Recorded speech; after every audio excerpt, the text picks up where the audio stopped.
السلام علیکم ورحمۃ اللہ وبرکاتہ۔ استاذ مکرم، یہ آج کے سبق میں ماضی بعید کے سبق میں ایک جملہ ہے، تم نہیں بھاگتے تھے۔ یہ حضور یہ ماضی استمراری کا جملہ تو نہیں ہے، یا کاتب کی غلطی ہے؟ بھاگتے تھے تو حضور یہ استمرار میں آتا ہے جی۔ اگر اس طرح ہوتا تم نہیں بھاگے تھے تو یہ ماضی بعید کا جملہ بنتا ہے۔ حضور میری ناقص سوچ کے مطابق حضور آپ ہی اس میں رہنمائی فرمائیں۔ تو ہم نے تو اس کا جملہ تو یہی لکھا ہے کہ نہ گریختہ بودید، یعنی اس کی فارسی۔ دوسرا سوال یہ ہے کہ ہم نے فعل لازم اور فعل متعدی کی تعریف تو پڑھی ہے، لیکن ان کی پہچان کیسے ہوگی؟ کیسے پتہ چلے گا یہ فعل لازم ہے، یہ فعل متعدی ہے؟ حضرت مولانا حکیم مجید الرحمان جلالی صاحب، آپ کا جو پہلا سوال ہے کہ ماضی بعید کے سبق میں مشق کے اندر جو سوالات ہیں اردو سے فارسی، فارسی سے اردو بناتے وقت، یہ جو اردو سے فارسی بنانے کے لیے ایک جملہ دیا ہوا ہے تم نہیں بھاگتے تھے، تو یہ ماضی استمراری لگ رہا ہے۔ اگر تم نہیں بھاگے تھے ہوتا پھر ماضی بعید تھا۔ یہ آپ کی بات بالکل ٹھیک ہے، ماضی استمراری ایک بھی پڑھا نہیں، آگے آ رہا ہے تو یہ اس میں چلا جاتا ہے۔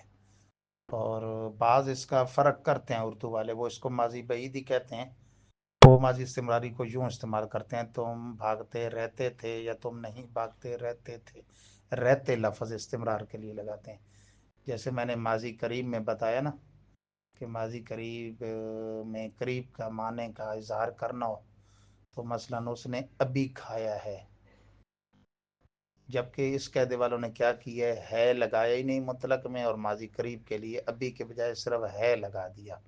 ادھر کہا پرورد اس نے پالا، اور پروردہ است اس نے ابھی پالا، جبکہ اس نے پالا ہے، جبکہ صحیح یہ تھا کہ کہتے پرورد اس نے پالا ہے، پروردہ است اس نے ابھی پالا ہے۔ اسی طرح یہاں صحیح یہ تھا کہ وہ رہتے اس کو لگاتے،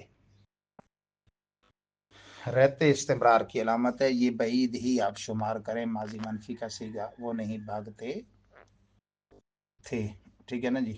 اور آپ نے جو اس کا ترجمہ فارسی میں کیا وہ ٹھیک ہے۔ دوسرا آپ نے سوال کیا کہ فعل لازم اور فعل متعدی کا فرق تو ہم نے پڑھا، لیکن پہچانیں گے کیسے؟ یاد رکھیں ماضی مطلق کا جو پہلا صیغہ ہے نا، اس سے پہچان ہوتی ہے۔ اس کے ترجمے میں لفظ نے آئے تو وہ فعل متعدی ہے، اور لفظ نے نہ آئے تو وہ لازم ہے۔ مثلاً عربی میں کہتے ہیں، عربی میں تارابا اس نے مارا، یہ متعدی ہے، ضرب مصدر متعدی ہے مارنا، اور دخول داخل ہونا یہ لازم ہے، داخلہ وہ داخل ہوا، اس نے داخل ہوا نہیں کہتے۔ تو یہاں مثال ہے یہی آپ کی گریختہ، وہ بھاگا، اس نے بھاگا تو نہیں کہتے نا، یہ لازم ہے۔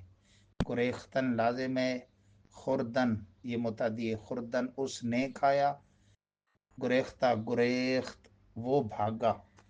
تو ماضی مطلق کا جو پہلا صیغہ بنے گا مصدر سے، اس کے ترجمے میں لفظ نے آئے تو وہ متعدی ہے، اور لفظ نے نہ آئے تو وہ لازم ہے۔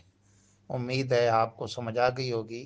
آپ کے یہ دونوں سوال مع جوابات میں گروپ میں بھیجتا ہوں تاکہ دیگر دوستوں کا بھی فائدہ ہو جائے، اور جن دوستوں نے ابھی تک پیپر نہیں بھیجا وہ آج لازمی بھیج دیں۔ والسلام علیکم ورحمۃ اللہ تعالیٰ وبرکاتہ۔